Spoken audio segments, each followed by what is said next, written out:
Good day and welcome to another Korean experience talk and teach and learn in Korea experience. Like I said, I'm doing most of these without a script and everything, so I might go and think a bit and I might try and edit those things out, but this is my general experience in Korea. Now, the last time I just went to my school on the Friday, cleaned the classroom a bit, and I'm getting ready to go out, to go there the Monday. But on that weekend, I started going to that 7-Eleven I told you about. And, I bought like every time that it was lunch or dinner, I went there and I bought some stuff, walked all the way from the bus terminal to that place. And it was, when I say all the way, it's literally like less than, like, it's not even 500 meters. Go from the PC bung, go to that shop, buy the stuff. The guy sees me there. The guy, actually, there's two different people, one day shift and one night shift guy.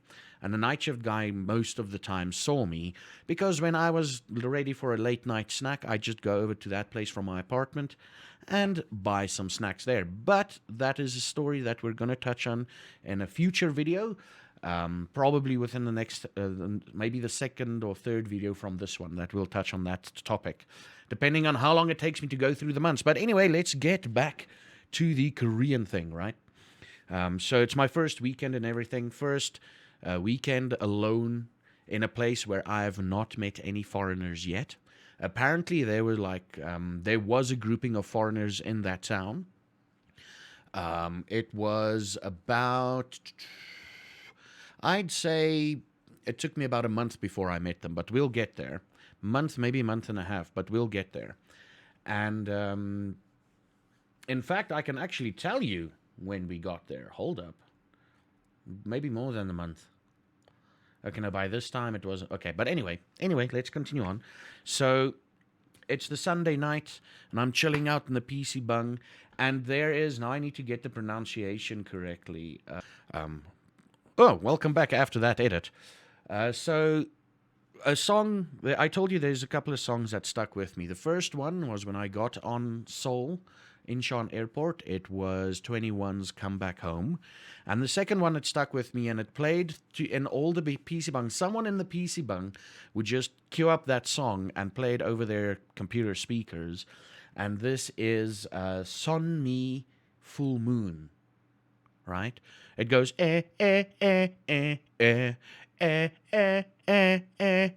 soon me sun me full moon, right?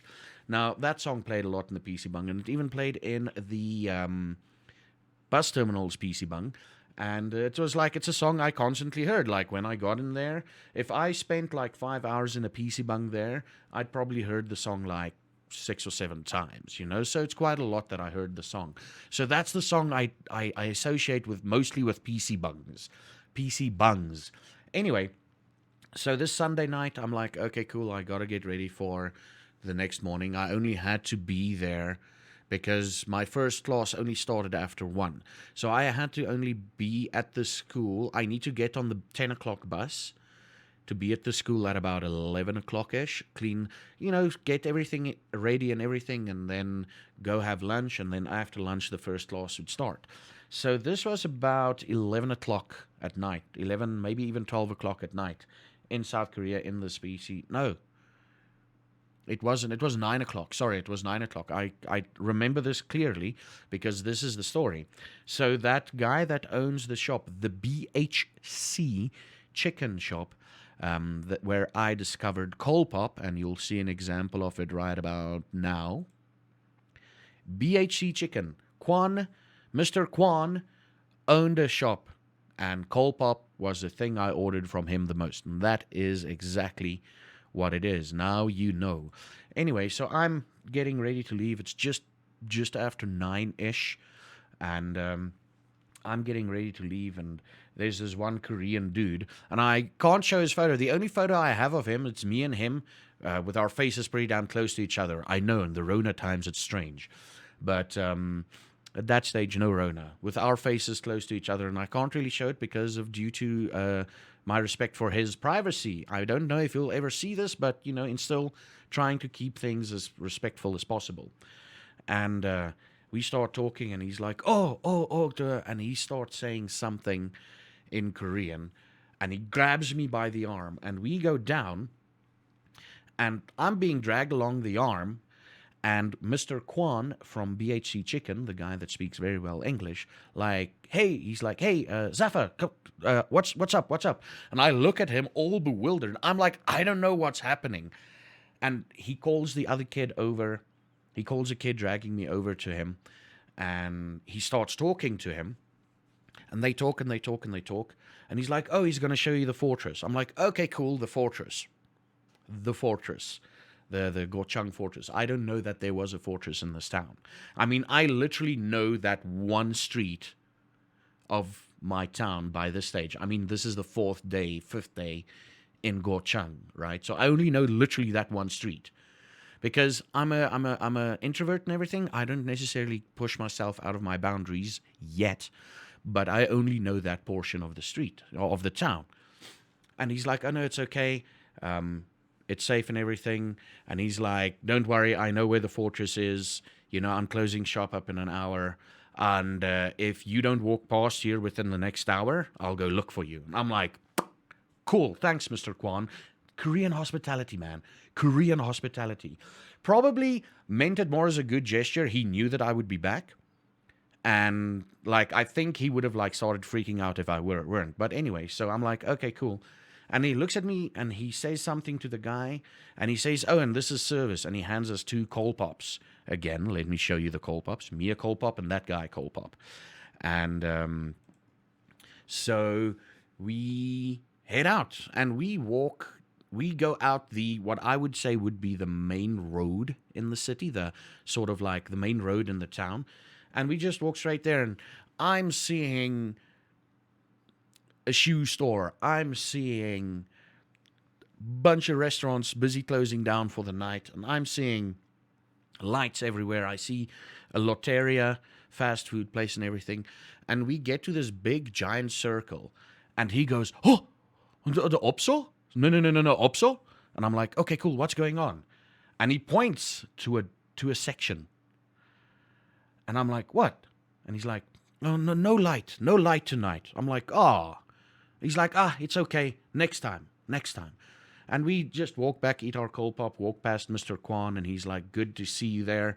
And I tell him I'll see him around in the PC bung and whatnot, and he's like, okay, cool. And I go back home. And I get ready for my first day as a teacher. Go to bed, read a book. Well, go to bed, go to floor, in my case, go to the floor, which is kind of bad. I've developed some issues while sleeping on the floor with my back and my neck. There's been a couple of days in the first couple of months where I woke up so freaking with a sore back or a sore neck that it was difficult. But, overweight man sleeping on the floor, not a good idea. Anyway, and the next morning I wake up, and what I do is I woke up at like 9-ish. I woke up at 9, made myself a cup of coffee. Remember, still coffee with milk and sugar. And I go sit outside, and it's wintertime. And I go stand outside with my coffee and a cigarette. And I'm smoking and drinking coffee and smoking and drinking coffee.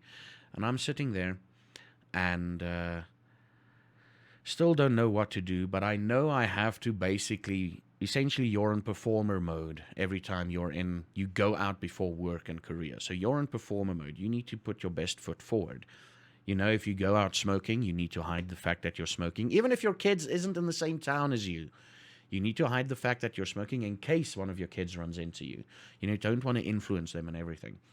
So I'm sitting there smoking and standing with a cigarette next to me, drinking my coffee. And across the street were a girl walking from, the way I looked at it, a girl and her mother, like when tiny girl, man, like probably kindergarten. Okay, not kindergarten, maybe slightly older, grade 1 or 2, maybe grade 1. And she and her mother is walking towards a certain area. And I look at them, and the girl screams. Well, I'm sitting there drinking coffee, and I look up, and the girl screams and she starts waving at me. I drop my cigarette, put my coffee in my other hand, and I wave back. But I'm like, performer mode. I'm literally like waving. And she's like, oh. And there was a car parked in front of me, but I like, I'm a bit taller than the car and she could see me. And I'm like, okay, I'm going to do something very stupid and I don't know how the kid is going to react. And I duck behind the car and I move a bit and I duck up somewhere else. And she like just have this shriek of excitement and laughter. She's like, ah! And I wave to her again, duck down, go to the front of the car, pop my head out, wave to her again. And she's like, ah! And she's just freaking out. And her mom is waving.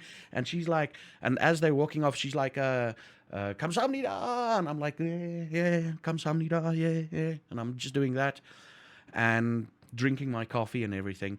And this was to become a daily ritual. If I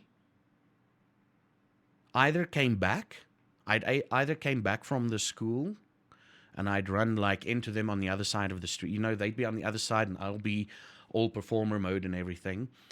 And, or in the mornings before when I would wake up to get my coffee and when I have my morning smoke as they're going out to the school or to the bus, I'd be like there and I'd just be, and this happened multiple mornings where I just went into performer mode when I see her every single time, even on my days that I felt crap. When I saw that little kid with her mom, I went into full performer mode. And I think, and I hope, that through that simple action on my behalf, that because the Koreans' views on foreigners are very mixed, mostly negative, but very mixed. And I was like, you know what? And I didn't do that. This is only like a couple of months after the zillionth time that I've done this performance mode that I realized that I might be positively influencing the mother and the kids' view on foreigners and English teachers in general. So I'm like, so I think I did contribute positively in that way. And anyway, so we go onto the bus. Let's just check the time there. Okay, I'm going to make this a quick one. I get onto the bus, get to my school, and clean the classroom, prep everything. Now, here's the secret. I never prepare lessons. Well, there were 2 times that I prepared lessons. No, 4 times that I prepared lessons. 2 of them was for like a evaluation thing, and 2 of them out of my own. Most of the time, I'd sit in class for about half an hour, and I would just let my creative juices flow, and I'd like, cool. And then what would happen, like, especially that Monday, I was like, my first class was after lunch, and it was the 6th graders. So that 6th grader that I told you about in the previous video, it was the 6th graders, and I was like, okay, cool. And the teachers, Suyeon basically sort of like informed me what their level of English was, and I was basically going to use the first lesson as a gauge to see their English level. And some of them I put on the spot. I literally walked up to them and like, hi, my name is Zafar. Well, my real name. My name is Zafar. And what's your name? And they'd answer me reluctantly. And they'd be like, how are you? And I'm like, hey, how are you? Nice to meet you. Let's say Eugen. How are you? I'm fine, thank you. And you? Sort of like a memorized rhyme. And I'm like, okay, cool. They've memorized these things. They might not 100% know what it is, but anyway. So I've had my lunch, and the teachers and everyone was crazy. Like, they all looked at me as I ate with chopsticks and everything. And it was on that Monday. No. It was on the Tuesday that something happened with Tan Bin, which we will get to on the next video. And yeah, but basically, the 6th grade lesson was basically, how are you? My name is this. This is where I'm from. And I showed them South Africa. I've had that prepared since orientation. So I've had my where I'm from prepared in different English levels so that they can just sort of know where I'm from, And with the grade 6 level, they were like, oh, that is cool. And they're like, teacher, are there lions? And I'm like, no. Well, yes, there are, but not in the streets. They're like, oh. And one of the girl was like, teacher, but you're white. And I'm like, yeah, no, there are white people in Africa. And, stuff like that. And yeah, that is about it. I'm going to call it there because this is quite a long-ish video. After all the edits, it will be a lot shorter. But I'll tell you about my interaction with Tanbin. I'll probably expand a bit more on the first lesson or the first introductory thing.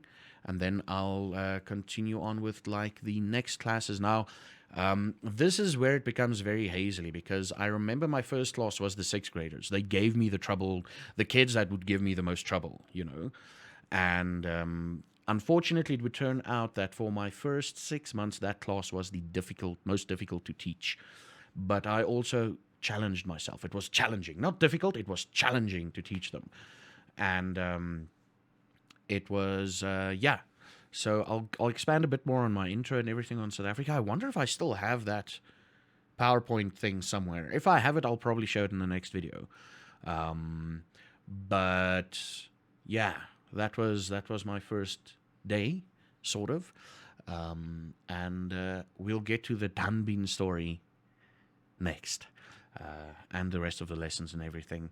And then after that, and let's just give you a future glimpse, after that it's going to be, I'm thinking either focusing on events and on the students and the events surrounding those students rather than going chronological, because it's very difficult to say when what happened, now from now on in. And it is a cool thing. I'll tell you about it all, why I think that is. But I'll tell you all about it in the next video and explain a bit more. And yeah, until the next one, you should have a good one. Thank you for watching.